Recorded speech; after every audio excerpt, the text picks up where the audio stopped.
In the shifting sands west of ancient Thebes, where tombs lay etched into the earth and silence was sacred, a funeral procession moved with grim reverence. Kamut, a wealthy court official, had died suddenly poisoned, some whispered, by a jealous rival, though none dared speak it aloud near the priests. His tomb, carved deep into the rock, was prepared in haste, filled with offerings of gold, wine, and linen. And beside his mummified body, according to an age-old but dying custom, lay his living wife, Asetre. Barely 17, Asetre had been chosen for her beauty and quiet obedience. A daughter of a humble scribe, she had been given in marriage to the powerful man for political favor. Now, as incense burned and sacred prayers echoed, she lay drugged but conscious, aware of her fate, aware she had been sentenced not by gods, but by men afraid to defy tradition. As the tomb was sealed and the last torch extinguished, the mourners left, believing their duty fulfilled. But the desert does not keep secrets forever. That night, a trader named Menmaatre, traveling with a caravan of spices and silks, stopped nearby to rest his animals. His donkeys brayed and kicked at the earth, uneasy under the moonlight. As he calmed them, a faint sound met his ears, so soft it could have been the wind. But then it came again, a cry, weak, trapped, human. Heart-pounding, Menmaatre followed the sound, tracing it to the newly plastered entrance of Kamut's tomb. Logic warned him to leave, to report it to the priests, to avoid divine punishment. But something, perhaps conscience, or something deeper, compelled him to act. Using a bronze chisel and his bare hands, he dug feverishly. The plaster was not yet fully hardened. After what felt like an eternity, he slipped through the narrow gap and lit a small oil lamp. Inside, the air was thin, and the scent of lotus and myrrh clung to everything. Amid the shadows and riches, he found her. Asetre. Her eyes fluttered open, and her lips moved without sound. He offered water, held her trembling hand, and whispered, "You're safe now." She could barely respond, but tears welled in her eyes, tears of life refusing to die. Menmaatre knew what he had done could cost him everything, but he also knew some lives were worth saving, even if the gods looked away. Menmaatre emerged from the tomb with Asetre cradled in his arms, the cold desert wind tugging at his robes like an omen. The stars above blinked in quiet judgment, and the dunes around them whispered of curses and kings. Asetre was barely conscious, her breath shallow, her body trembling from the cold air and the lingering effects of the sedative. Menmaatre knew they had little time. If the temple guards discovered the broken seal before morning, they would be hunted not only for sacrilege, but for defying the authority of the priests who ruled more fiercely than the pharaoh himself in these sacred lands.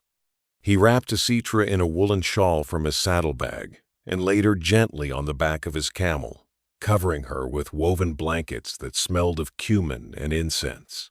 The girl stirred faintly, her fingers clutching the fabric like a child. "Don't let them take me," she murmured, her voice cracked. "They won't," he replied softly, mounting beside her. With a whispered command, the caravan moved east, skirting the desert paths used only by traders and smugglers, avoiding the main road where temple guards might patrol. They traveled through the night, stopping just before dawn in a hollow near a dried riverbed, hidden by clusters of tamarisk trees and boulders. Menmaatre built a small fire and boiled herbs in a copper pot, his mother's remedy for purging poisons and fear. Asetre drank the bitter mix slowly, her strength slowly returning.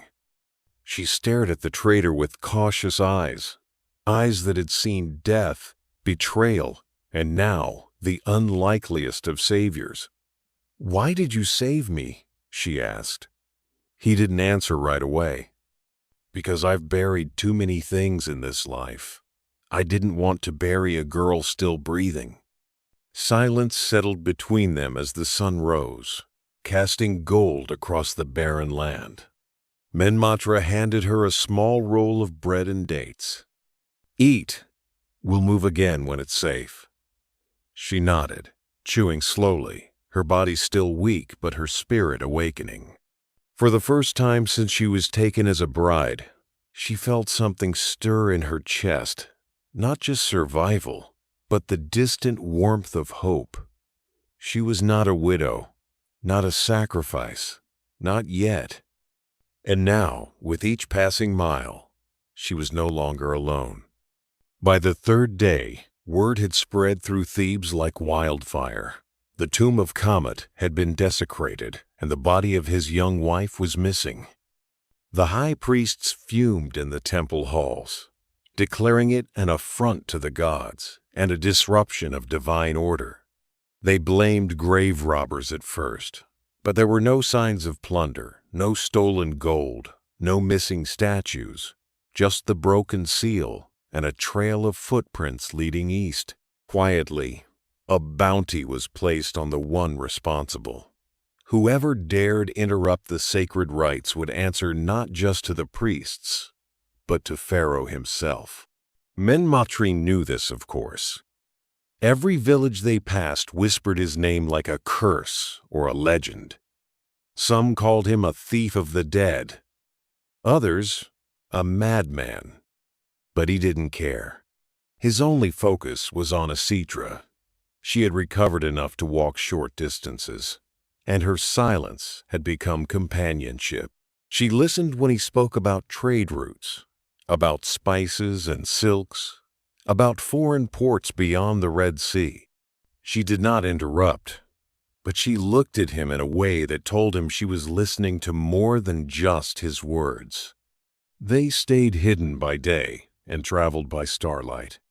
Asetre wore a merchant's robe now, her long hair wrapped beneath a trader's scarf. She moved like someone used to being unseen. But inside, a slow fire had begun to burn, one that came not from anger, but from awakening. She was beginning to remember who she was before the temple stole her voice. One night, beneath a canopy of stars, she asked him, "Where do we go now?" He looked at the map he had sketched into the sand. "There's a port town south of Abydos. I have friends there. Traders who don't ask questions." She nodded slowly. "And after that?" He hesitated. "Wherever you want. You're not someone's possession anymore." Asetre stared at the desert horizon. The air was still, the stars watching like silent gods. "Then let's go where the gods can't find me," she said, her voice low but sure. For the first time, she was not escaping death, she was choosing life. And that choice would come at a price neither of them yet understood. Back in Thebes, the temple's fury had risen like the floodwaters of the Nile. The high priest, Nebamun, stood before the inner sanctum of Amun-Ra, with incense burning in golden bowls.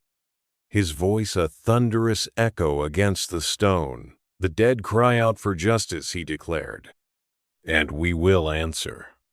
The priests believed Asetre's disappearance threatened not just tradition, but divine order itself. They claimed her soul was cursed to wander, since it had not passed into the afterlife beside her husband. And those who aided her, they said, had invited the wrath of the gods upon the land.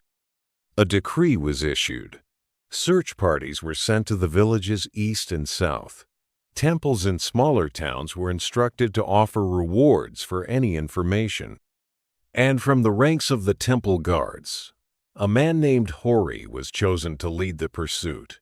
Hori was known for his devotion and his cruelty. He had served Comet once and saw this mission not just as duty, but vengeance. "She spat on the gods," he growled, "and the man who took her, he will learn what it means to steal from the afterlife." Meanwhile, Menmaatre and Asetre traveled deeper into Upper Egypt.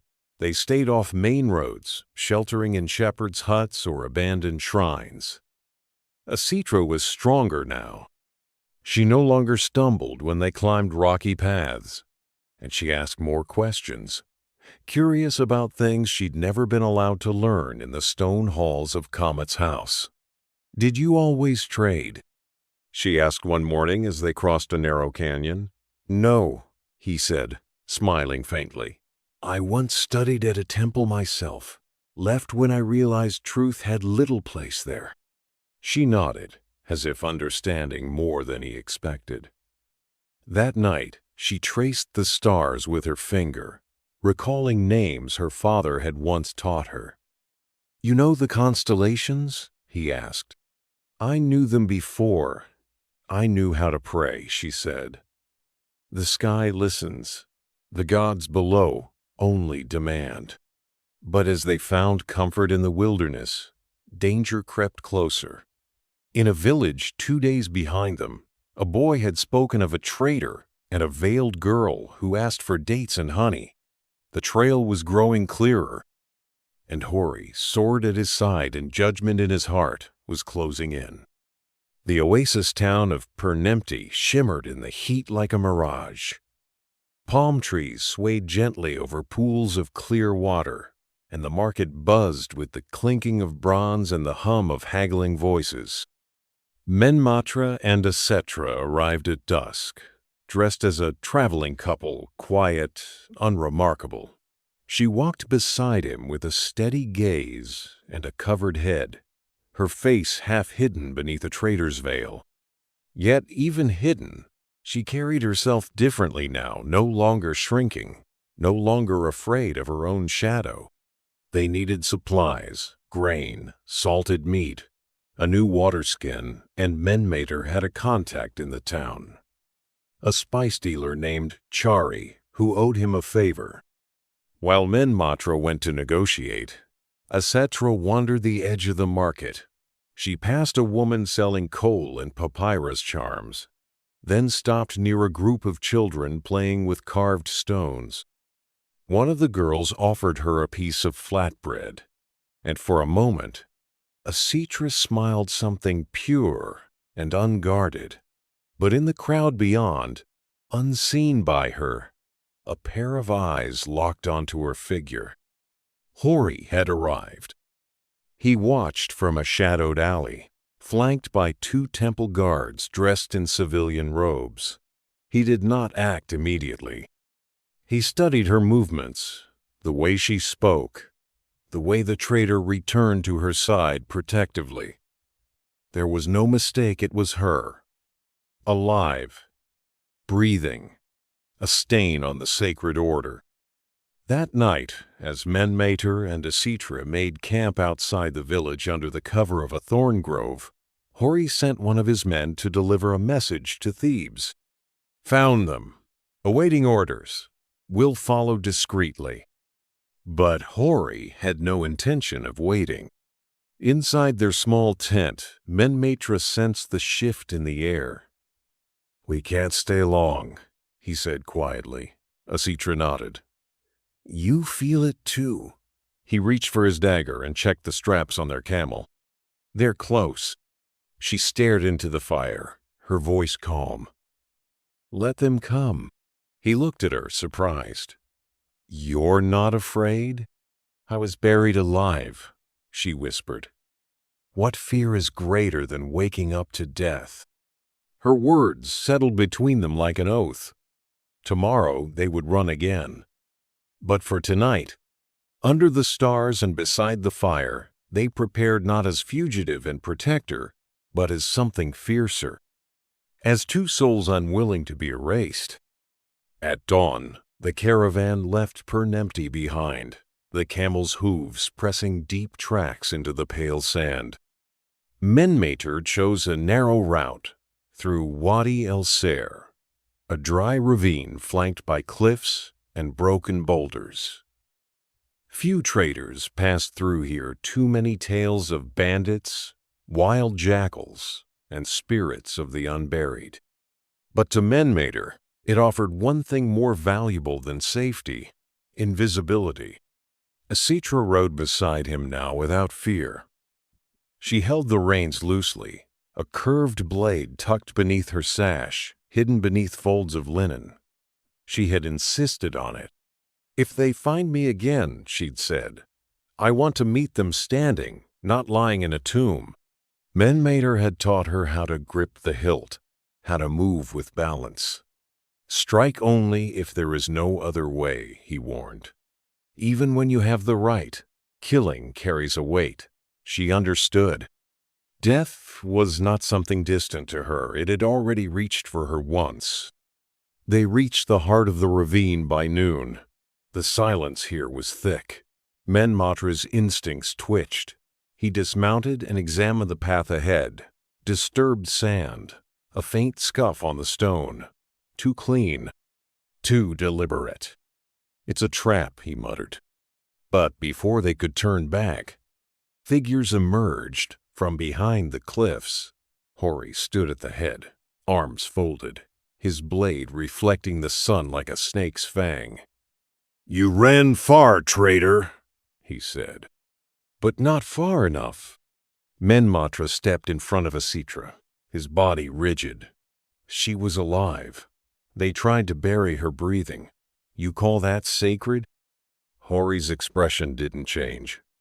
"The law is sacred. The order is sacred, not your opinion." Two guards moved forward. Asetre grabbed Menmaatre's arm. "We can't fight them here." "No," he agreed. "But we don't have to fight them fairly." Suddenly, he threw a pouch of powdered resin into the air, myrrh and crushed embers. It exploded in a flash of smoke and scent, blinding the guards momentarily. Grabbing Asetre's hand, he shouted, "Run!" They darted into a side path, a crack in the canyon wall, only a body wide. The guards stumbled, coughing, disoriented.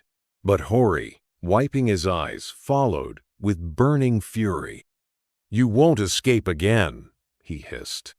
But escape was not their only plan now. Asetre wasn't just fleeing, she was transforming. Each chase made her stronger, and the hunter would soon learn that those who return from death are not so easily broken.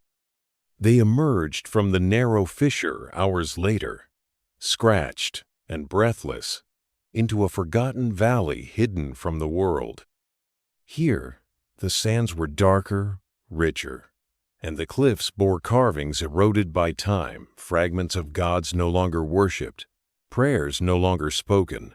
Asetre looked up at them with wonder. "Who prayed here?" she asked. Menmaatre glanced around. "People who believed before temples became thrones. This was once a sanctuary before Thebes swallowed everything. They found shelter in the ruins of an old stone house tucked against the canyon wall, its roof half collapsed but dry. Inside, ashes filled an old fire pit, untouched for years." Menmaatre prepared a fire, and Asetre, without needing to be asked, began boiling water for herbs. There was no fear between them now, only understanding born of trials shared. Later that night, as the fire crackled low and the stars returned to their watch, Asetre spoke for the first time of her childhood, of her father, who taught her letters and stars, of her mother, who braided her hair and told her stories of gods who listened. "I used to believe the gods cared," she said, staring into the flame. "Now I think they only watch." Menmaatre replied softly, "Maybe. Or maybe they wait for us to stop fearing them." She looked at him, eyes thoughtful. "You don't believe anymore, do you?" He shook his head. Not in gods that demand silence and sacrifice. She smiled faintly, then turned to the bundle beside her. Then we write our own prayers. She pulled out a scrap of linen and, using a stick dipped in charcoal, began to draw a star, a bird, a tree, symbols of freedom, of flight, of life. Unbeknownst to them, far behind in Wadi el-Ser, Hori had found more than footprints. He had found a torn strip of Asetre's veil caught on a branch. His rage was boiling into obsession. She defies us still, he growled. Then she will not be brought back. She will be destroyed. But in the Valley of Forgotten Gods, Asetre stood before the ancient carvings and whispered a promise. I am not yours, she said to the wind, to the gods, to the world. I never was. The ashes of the past had settled, but she was rising from them, not as a widow, but as a flame reborn. Morning in the hidden valley brought with it a strange calm. The wind was gentle, the birds bold enough to sing again, and Asetre stood outside the ruined shelter with her arms open to the sun. Her linen robe fluttered in the breeze, and her hair, no longer bound beneath a veil, flowed freely down her back. She felt it change, not in the world around her, but in her very blood. For the first time in her life, she felt like she belonged to herself. Menmaatre watched from a distance, silent. He had known many people in his years on the road, nobles and peasants, priests and thieves, but none had transformed before his eyes like this girl, this survivor. You remind me of someone I once knew, he said softly when she returned to the fire. She was a firebrand too, spoke her mind until they tried to silence her. Asetre tilted her head. And did they? He shook his head. Number. She vanished into the desert and was never seen again, but stories say she lit a rebellion before she was gone. They shared bread and dates, then gathered what little they had. We'll need to reach the coast soon, Menmaatre said. There's a boat waiting in Sanacheru. If we cross the hills fast, we can reach it in 2 days. Asetre nodded. Then we move. But before they could leave, the ground beneath them trembled not from an earthquake, but from hooves. Dust rose at the canyon's edge. Hori had arrived. This time he came with 5 men, armed and ready. He stepped forward alone, blade in hand, shouting, You cannot run from the gods. You defile what is sacred. Asetre stepped in front of Menmaatre, calm and steady. You buried me with a corpse and called it sacred, she said. But I came back, not because of your gods, because I chose to live. Hori hesitated. The girl before him was no longer the weeping bride. She was steel. Still, he raised his weapon. Then, die by that choice. But Menmaatre had already circled behind a rock wall, lifting a clay jar filled with oil. He threw it at the sand before the guards' flames erupted, blinding them. Asetre screamed, Now! And together, they fled into the ravine's maze once more, with fire behind them and hope ahead. Smoke chased them through the twisting ravine like a ghost, curling around boulders and rising into the morning sky. Menmaatre led the way, navigating sharp turns and narrow passages carved by ancient water. Asetre kept pace beside him, no longer stumbling. Her sandals kicked up dust, her breath steady, her hand never straying far from the hilt of her curved blade. The fire had given them a head start, but Hori would not stop, not until they were ashes or shackled. As they climbed a high ridge, the valley behind them revealed the distant figures of their pursuers. They were gaining ground. There, Menmaatre pointed to the horizon where the hills began to slope downward. Beyond those trees is a village. My friend dwells there. If we reach it, we can disappear. By midday, they reached the outskirts of the village, a quiet place called Amunhet. Farmers worked the fields, and children chased goats between stone huts. It was far from Thebes, forgotten by the temples, and alive with laughter and earth-scented peace. Menmaatre approached a home with red markings on the door and knocked thrice. The door creaked open to reveal an older woman with sharp eyes and a firm jaw. "I wondered when you'd come," she said, stepping aside. Her name was Setpenra, a former temple scribe turned healer. She had known Menmaatre in his youth, before he abandoned his robes for trade. She took one look at Asetre and nodded. "You've crossed the dead to reach here," she said. "Come, rest." Inside, they drank cold barley water and ate honeyed flatbread. Asetre sat by the window, watching the sun dip behind the palms. "He will find us," she said. Setpenra smiled. "Then let him come. This village does not kneel to temples anymore." That night, Setpenra called a gathering. Around a fire in the village square, the people listened as Asetre told her story not with trembling lips, but with fire in her voice. She spoke of being buried alive, of escaping death, of reclaiming her name. There were gasps, then silence, then voices, murmurs rising to chants. "You are not alone," Setpenra said. "Your story is not a crime, it is a light." In that moment, Asetre understood. They were not just fleeing anymore. They were planting a spark in dry fields. And soon, it would burn through everything that had once silenced her. By sunrise, the hills of Amunhet echoed with the sounds of preparation. Villagers sharpened tools, dug hidden ditches, and posted lookouts along the outer paths. Not because they loved war, but because they had seen too many disappear into silence, into temples, into tombs.